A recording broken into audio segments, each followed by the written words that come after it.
Okay, so task 2 essay, we've got discuss advantages and disadvantages, and then they want you to say which one is more important. Do you think there's more advantages or more disadvantages? So you want to have like your basic structures. You want to have an introduction, you want to have the advantages, the disadvantages, and then your conclusion. You want to make it clear in your introduction what's your opinion. You want to repeat your opinion in your conclusion, and you need to make sure that you've picked out which side you agree with. And then, you know, in the paragraph, usually you start with the one you disagree with, then you finish on the one you agree with, and then this one you can sort of include why this is stronger. Okay, or why this outweighs the stuff you just talked about in the previous paragraph. Okay, that's your basic structure.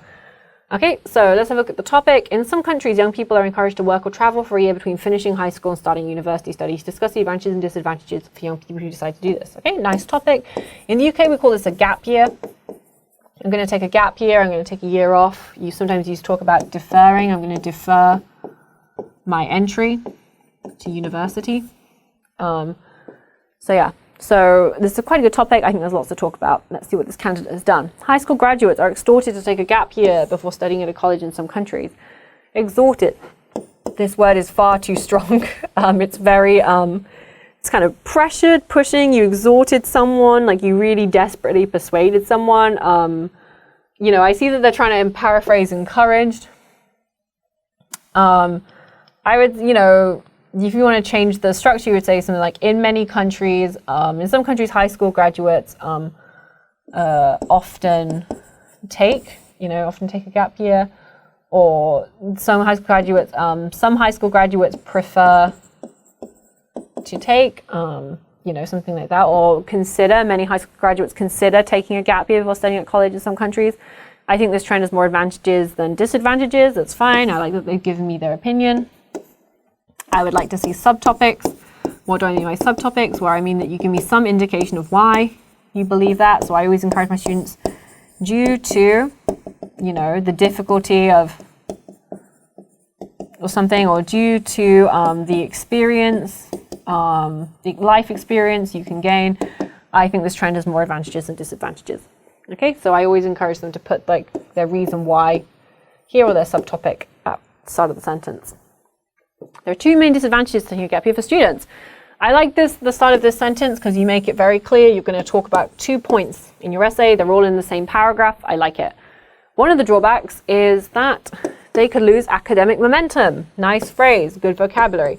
To illustrate, after a long break from their studies, they might feel motivated, but may not be able to make a smooth transition, nice phrase, back into their studies, since they may need to review all the prerequisite materials for college level courses, such as calculus, chemistry, and physics. Okay, it's a very long sentence, but it's quite nice. I like that sentence. Logical, explained, discussed. Good. A further disadvantage is that they may risk squandering their valuable time. Squandering, nice vocabulary. Since it's very challenging to manage such a long period of time efficiently by themselves. Ooh, nice. Manage time efficiently. For instance, they could waste a month of time while binge watching an entire series of popular TV shows on Netflix after signing up for a free trial. Okay, I'm often telling people to give me a specific example. This is too specific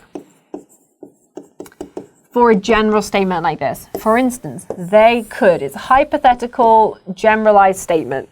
So they could waste a month of time while binge watching an entire series of popular shows on Netflix after signing up for a free trial.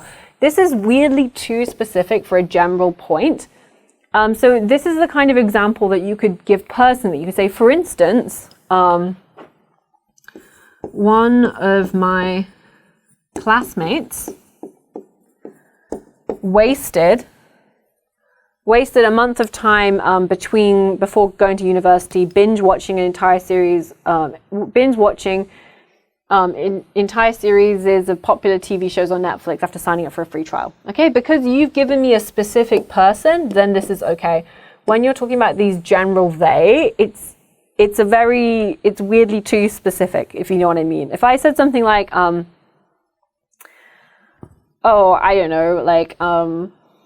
There are many dangers for people walking in the streets of Seoul. There are many accidents that many people could, for example, slip on banana skins, fall into an ice cream truck, and be run over by a bus on the way to work. I'm like, for talking about people generally, people in Seoul could. It's a very weirdly specific example. Slip on a banana skin, fall into an ice cream truck, be run over by a bus. So it's weird to talk about that in general terms, as opposed to saying something like, being a pedestrian in Seoul is so dangerous. I know someone who slipped on a banana skin, fell into an ice cream truck, and then run over by a bus. Makes more sense, okay?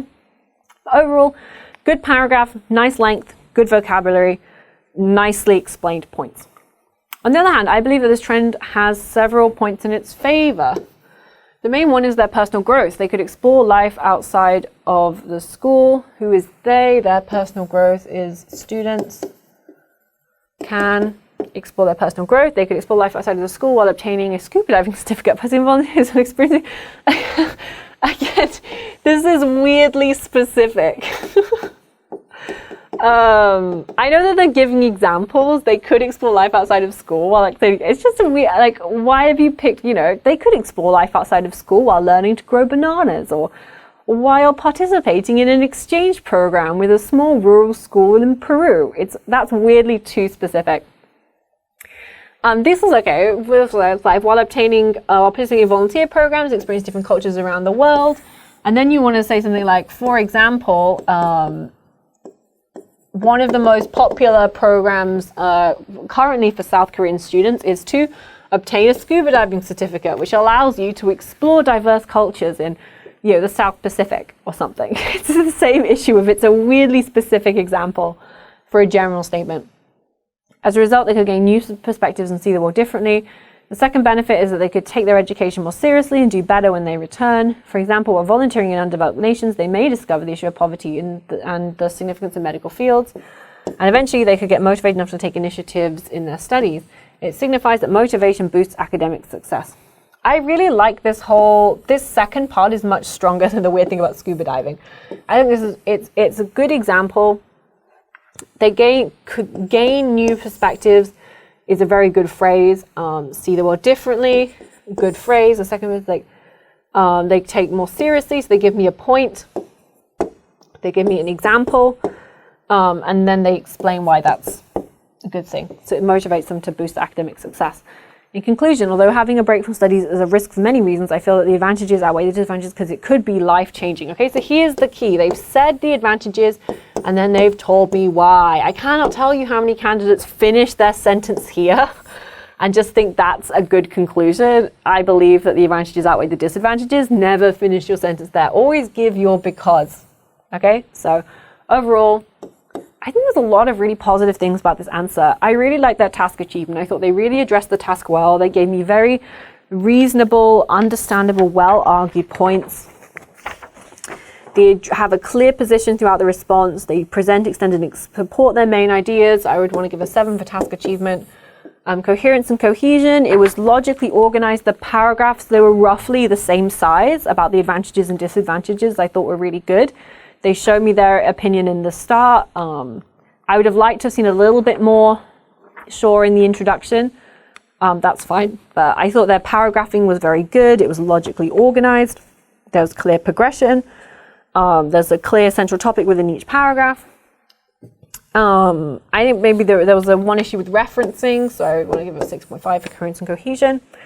Their vocabulary really was quite excellent. I really did like their vocabulary.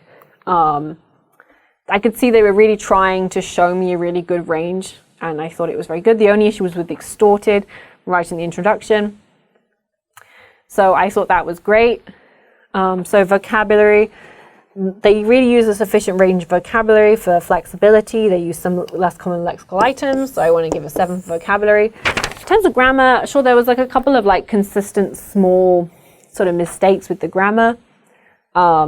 I'm just looking at the sort of sentence structures. They do try and use a couple of different types of sentence structures. They're not sort of stuck in the sort of